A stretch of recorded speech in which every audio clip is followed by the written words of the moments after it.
Ever scrolled through your social media feed, seeing everyone else living their best life, exotic vacations, perfect parties, career breakthroughs, and felt that familiar, unsettling pang, that little voice whispering, "Why not me?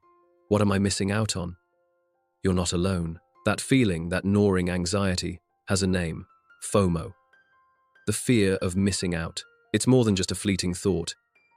It's a silent epidemic, subtly shaping our decisions, our self-worth, and even our relationships. And in a world that constantly bombards us with curated highlight reels, FOMO has become an almost inescapable part of modern life. But what if I told you that this fear, this relentless pursuit of more, is actually stealing the very joy and connection you crave? In this video, we're not just going to talk about FOMO. We're going to dive deep into its psychological roots, uncover its hidden patterns, and explore the profound impact it has on our minds and our lives. More importantly, we're going to arm you with actionable strategies, not just to cope with FOMO, but to transform it into a powerful catalyst for self-discovery and genuine presence. We'll learn how to reclaim your peace, your presence, and your authentic joy, one intentional choice at a time.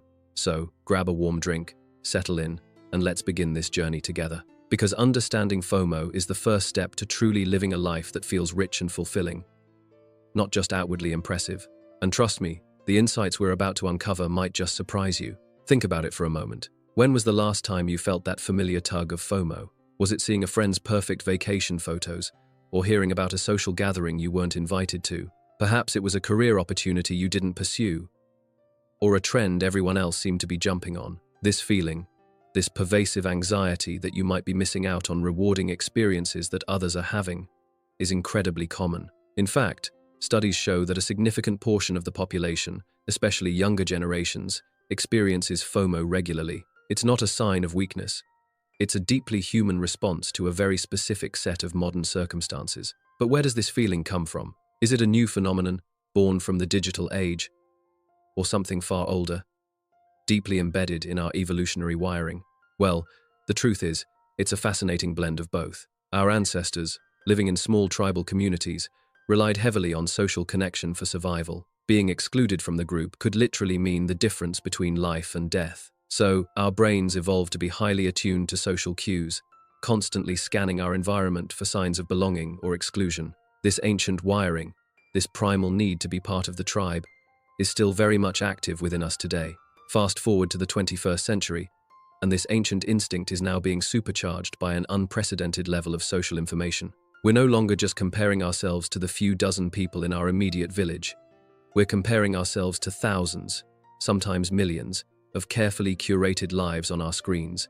And this, my friends, is where cognitive biases step in, turning a natural human tendency into a relentless psychological trap. One of the biggest culprits is something called the confirmation bias. We tend to seek out and interpret information in a way that confirms our existing beliefs. So, if you're already feeling a bit down or insecure, your brain will naturally gravitate towards posts that reinforce the idea that everyone else is having more fun, achieving more, or simply doing better than you. You scroll past the mundane, the struggles, the quiet moments, and your mind zeroes in on the highlight reels, confirming your fear that you're somehow falling behind. It's a vicious cycle, isn't it? Then there's the availability heuristic. This bias suggests that things that are easily recalled or vivid in our minds are perceived as more common or important. Social media, by its very design, makes the best moments of others incredibly vivid and easily accessible. We see a constant stream of exciting events, perfect selfies, and triumphant announcements. These become the available data points, leading us to believe that such experiences are the norm rather than the exception.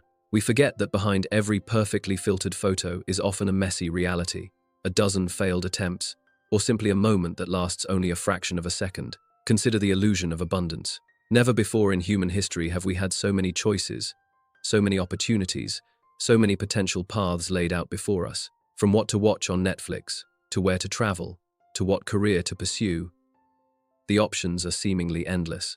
While this might sound liberating, it often leads to what psychologists call the paradox of choice. Instead of feeling empowered, we become overwhelmed.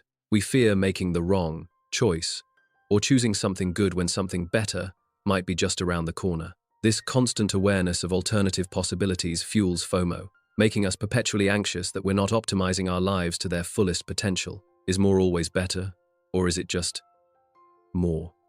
And let's not forget the role of the social media echo chamber. It's not just that we're seeing what others are doing, we're seeing what algorithms want us to see. These sophisticated systems are designed to keep us engaged, to feed us content that resonates with our existing interests and, yes, even our insecurities. If you've ever lingered on a post about a glamorous event, the algorithm takes note, and suddenly, your feed is flooded with similar content, amplifying your sense of missing out. It's a carefully constructed reality, designed to maximize screen time, not necessarily your well-being. We become unwitting participants in a feedback loop that reinforces our fears. So, what's the real cost of living with this constant hum of FOMO? It's far more insidious than just a fleeting bad mood. On a mental health level, chronic FOMO is strongly linked to increased anxiety, symptoms of depression, and lower life satisfaction. It can lead to decision paralysis, where the fear of making the wrong choice prevents us from making any choice at all. It can even manifest as financial strain, as we chase experiences or possessions we believe will fill the void, only to find ourselves emptier and poorer than before. I've been there, chasing something I thought I needed, only to feel emptier, wondering why I couldn't just be content. But here's a contrarian truth, a hidden pattern most people never notice. What if FOMO isn't just bad? What if, beneath the anxiety and the comparison, it's actually pointing to something deeper within us? What if FOMO is a signal, a whisper from our unconscious, highlighting unmet needs or values that we're neglecting? For example, if you constantly feel FOMO about travel, perhaps it's not just about the destination, but about a deeper yearning for adventure, novelty, or freedom. If you feel left out of social gatherings, maybe it's a longing for deeper connection, belonging, or simply to be seen and valued. It's a powerful question. If you weren't afraid of missing out, what would you truly want to do, to be, to experience? This reframing is crucial. Instead of letting FOMO dictate our actions, we can learn to listen to it, to decode its message, and use it as a compass towards a more authentic life. This brings us to a powerful antidote, a concept that's gaining traction and offers a profound shift in perspective. JOMO, the joy of missing out. JOMO isn't about deprivation or being antisocial. It's about intentionality. It's an active choice to embrace and appreciate the present moment, to find contentment in what you have and where you are, rather than constantly striving for what's next or what others are experiencing. JOMO isn't passive. It's an active choice, a conscious decision to prioritize your well-being and your authentic desires. So, how do we cultivate JOMO and reclaim our peace? Let's break it down into actionable steps. Our first tactical insight is to practice digital detox and mindful consumption. Our phones are powerful tools, but they can also be powerful sources of FOMO. Start by setting clear boundaries. Designate tech-free zones in your home, like the bedroom or dining table. Schedule specific times for checking social media, rather than mindlessly scrolling throughout the day. Consider unfollowing accounts that consistently trigger your FOMO, or mute them for a period. Remember, your feed is a reflection of your choices.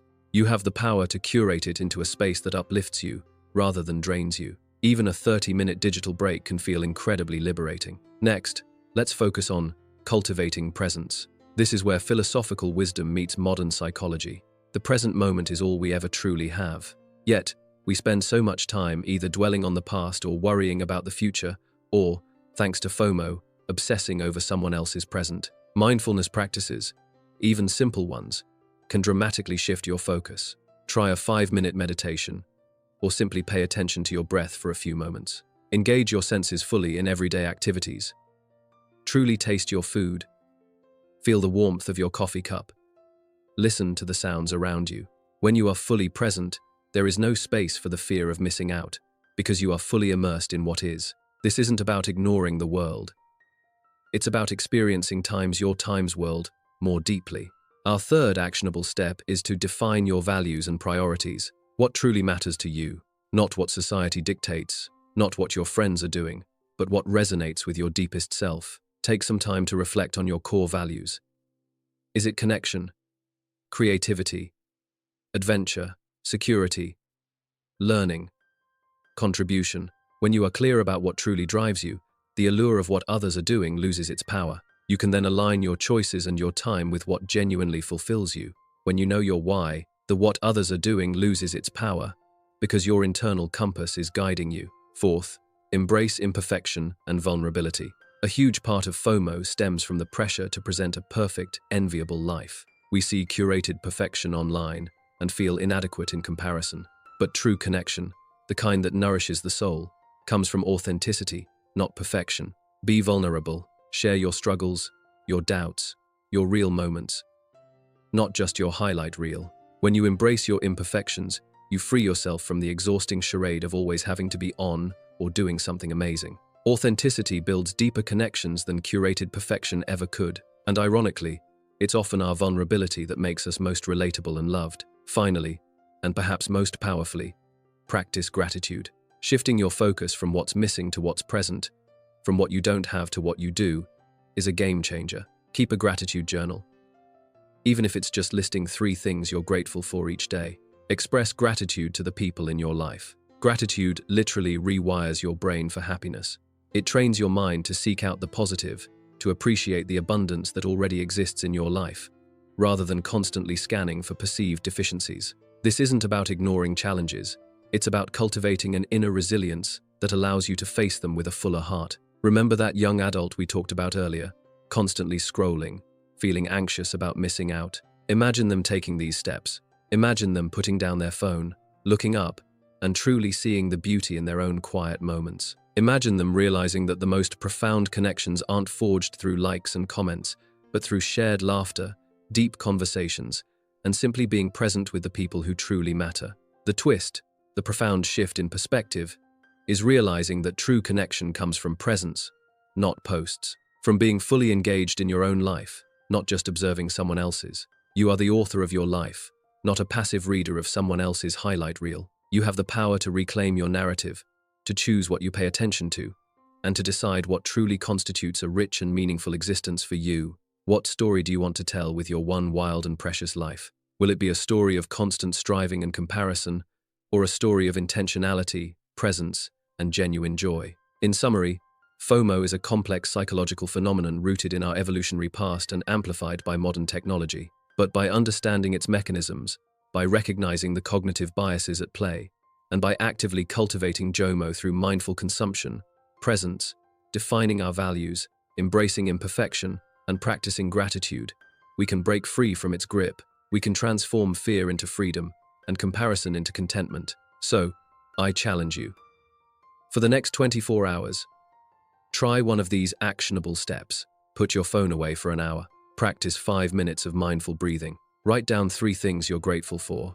And then, notice the shift. Notice the quiet strength that emerges when you choose presence over performance and genuine connection over curated perfection. You might just discover that the most incredible experiences were never out there to begin with, but right here, within you, waiting to be fully lived. What will you choose to be present for today? Share your thoughts in the comments below, and let's build a community focused on genuine connection, not just fleeting likes. Don't forget to like this video, subscribe for more insights, and hit that notification bell so you don't miss out on our next deep dive into the human mind. Until next time, be present, be authentic, and find your joy in the moment.